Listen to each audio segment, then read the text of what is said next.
Oi, gente. Então, agora nós vamos falar sobre a microbiologia da carne. Vou compartilhar com vocês aqui. Cadê?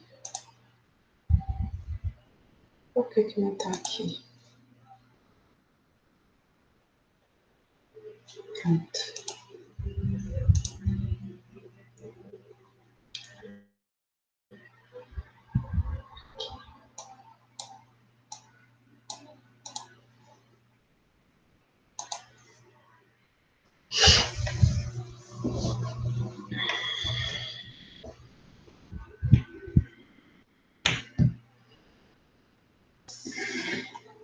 Bem,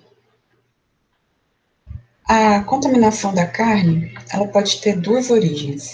A origem endógena, quando há uma infecção do próprio animal, quando o animal está doente, ou a origem exógena, quando tem uma invasão pós-mortem do animal, né? Quando tem uma contaminação depois que o animal, da carne depois que o animal é morto.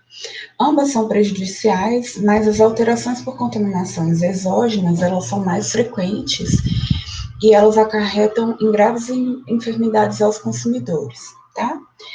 É importante lembrar que as características intrínsecas da carne, como a elevada atividade de água, pH, próxima à neutralidade e o elevado teor de nutrientes, a tornam um alimento altamente suscetível ao crescimento de micro-organismos, tá? Os mais comuns são de deterioração, são classificados de acordo com a atmosfera que envolve os produtos, podendo ser causados por bactérias, bolores ou leveduras. Então, a gente tem, como eu falei na aula passada, os micro-organismos que causam doenças, que são os patogênicos, a gente vai ver mais para frente. E hoje a gente vai falar sobre os micro-organismos deteriorantes, os que deterioram a carne.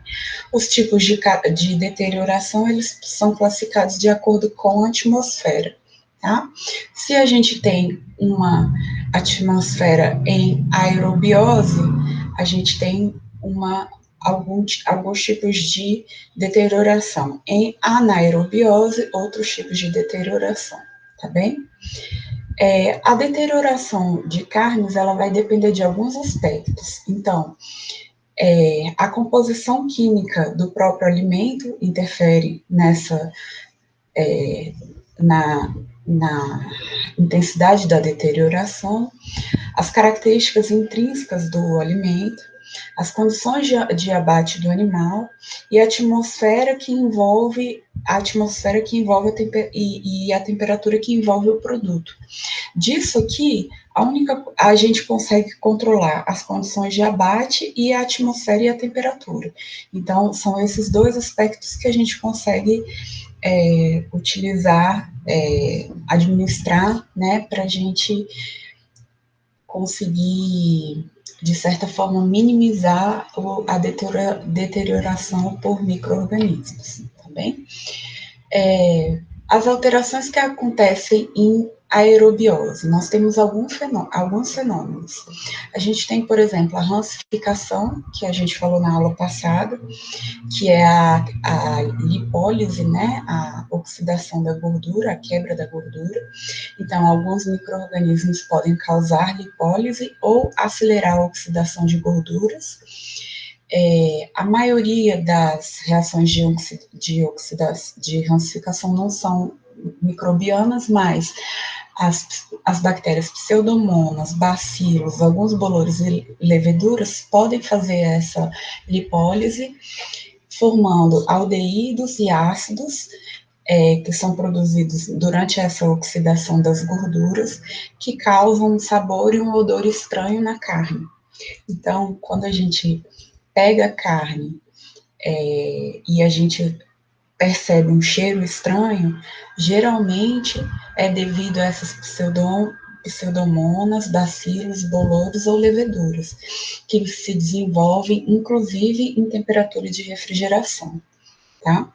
Pode haver ainda uma alteração de deterioração de limosidade superficial.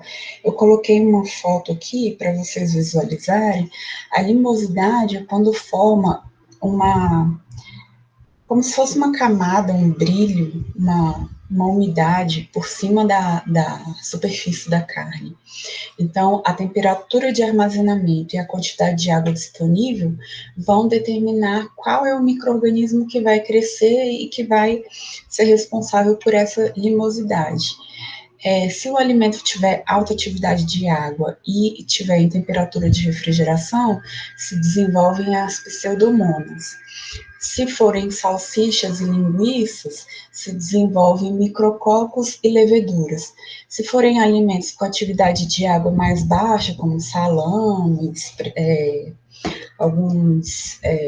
algumas carnes salgadas, aí se desenvolvem bolores, tá?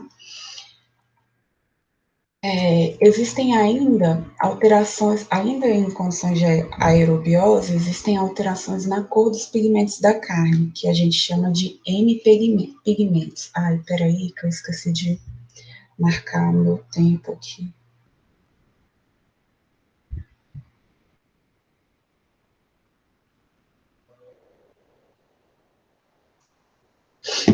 Existem ainda alterações na cor da carne, né? As alterações, os pigmentos da carne, na carne a gente tem a hemoglobina, que é o pigmento do sangue, e a mioglobina, que é o pigmento dos músculos, tá?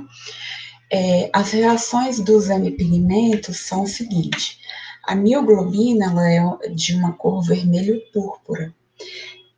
Ela sofre oxigenação e se transforma em oximioglobina, que é um vermelho vivo. Essa oximioglobina, ela oxida e se transforma em metamioglobina, que é esse que tem essa coloração marrom, tá? Então a gente tem essa reação, né? Você tem a hemoglobina, que é um, um, um, um vermelho, como ele chamou aqui? Vermelho púrpura, que na presença de oxigênio fica esse vermelho bem intenso, né? Esse vermelho sangue, e que na ausência de oxigênio e sofrendo oxidação, ou seja, perdendo elétrons, ele forma a mioglobina oxidada ou o ferro férrico, que forma essa carne com a coloração marrom pardo, tá? O consumidor ele tende a rejeitar essa carne, ok? E aí, quando a carne também é desidratada, ela também fica com uma coloração marrom escuro. Então, a carne seca, o charque, ela tem essa coloração marrom escuro. Geralmente, as carnes que são embaladas a vácuo, como a gente não tem a presença de oxigênio, ela geralmente tem uma coloração mais amarronzada, porque não tem a presença de oxigênio, ela não fica com essa coloração assim, que dá esse aspecto de saudável, né? Mas isso não significa que a carne não é própria para consumo, significa que a carne sofreu oxidação, ou seja, que a molécula perdeu elétrons para os átomos se equilibrarem. Não significa que a carne não está adequada para consumo. Tá? Existem ainda outras alterações de cor de pigmentos. Então, por exemplo, pode haver a formação de uns pigmentos verdes, tá? Então, esses pigmentos verdes, eles são causados principalmente por lactobacillus viridensis, que são bactérias que produzem peróxido de hidrogênio. Tem também a produção de, como chama isso, meu Deus, sulfeto. Peraí que eu vou olhar no Google, galera. Eu sempre esqueço. H2S é o quê? Olha as aulas de química. Sulfeto de hidrogênio e peróxido por bactérias. Esses produtos, se eles forem produzidos durante a embalagem a vácuo, A coloração verde, marrom ou cinza aparece depois que a gente abre a embalagem a vácuo, que a carne é exposta ao ar, tá? E isso significa que houve uma contaminação por esses micro-organismos. Ainda falando sobre alterações de cor, existem ainda as bactérias que produzem pigmentos vermelhos, que desenvolvem pontinhos vermelhos na carne, como a Pseudomonas cincínea, que pode causar também uma coloração azul na superfície. Existem leveduras produtoras de pigmentos que podem provocar o aparecimento de cor branca, creme, rosa ou marrom. Existem bolores que podem causar pontos brancos. Entre eles, Sporotrichium carnis e verdes, que são os bolores da espécie Penicillium. Tá bem? Existem ainda deteriorações que estão associadas à formação de odores estranhos, tá? Quando a gente tem a formação de odor e sabor estranho, é porque há formação de ácidos voláteis. Então, pode haver formação de ácido fórmico, acético, butírico, propiônico, que tem um odor ácido. Ou pode ter também aquele aroma de geladeira, que fica com aroma adulterado. Ou quando a geladeira fica com um cheiro também, que fica com aroma adulterado, é geralmente associado a formação de um desses ácidos, tá? O ácido acético, butírico e propiônico são ácidos formados por fermentação lática. Então, a fermentação lática é uma fermentação que transforma, por exemplo, que produz queijo, né? Mas que quando ela acontece, mas a fermentação ela também pode ser indesejável e produzir esse odor desagradável em carnes, tá? Pode haver também o desenvolvimento de bolores, que aí vão deixar a superfície viscosa, pegajosa, a superfície da carne, tá bem? Já em condições de anaerobiose, ou seja, na ausência de oxigênio, pode acontecer acidificação, putrefação e também a ocorrência de odores e sabores estranhos. A acidificação é um acúmulo de ácidos orgânicos durante a degradação enzimática bacteriana de moléculas complexas. A proteólise sem putrefação, que é feita principalmente por coliformes e clostridiums, tá? Então, os coliformes e os clostridiums, eles quebram a proteína da carne e produzem ácidos orgânicos. Pode acontecer também a putrefação, que é com o desenvolvimento, que é o apodrecimento da carne, que é a decomposição anaeróbica de proteínas com produção de compostos de aroma desagradável, como sulfeto de hidrogênio, indol e cadaverina. Cadaverina é o composto aromático que dá aquele cheiro de carne podre, tá?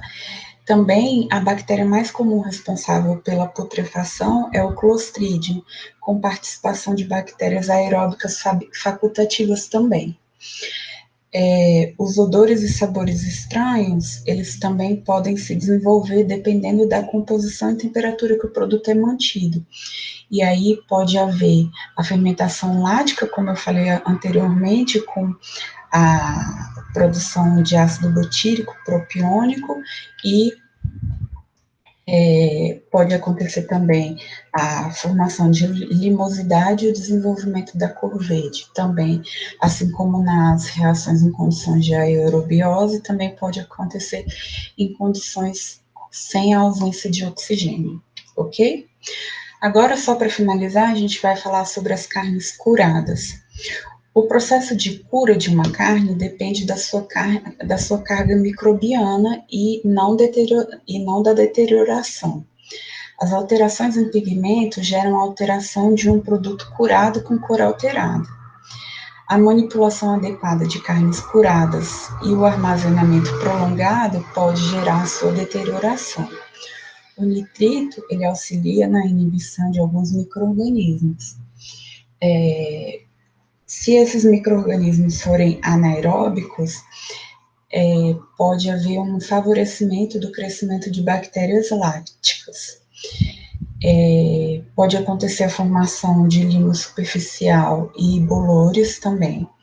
O uso de embalagens a vácuo e películas envolventes impermeáveis ao oxigênio, eles contribuem para o controle do emboloramento, tá? Falando agora sobre a deterioração de frango, as bactérias mais comuns presentes no frango, elas estão presentes no intestino dos animais, né, do frango. Geralmente elas causam um odor estranho no frango. As principais são as pseudomonas e as leveduras. Elas também são responsáveis por limosidade na superfície da carne, aquele aspecto que eu falei, meio brilhando, assim, parece estar mais gorduroso, e pela produção de pigmentos verdes. Acredito que já tenha dado próximo a 15 minutos, então eu vou continuar falando de frango e pescados na próxima aula, tá bom, pessoal? Deixa eu parar aqui essa gravação.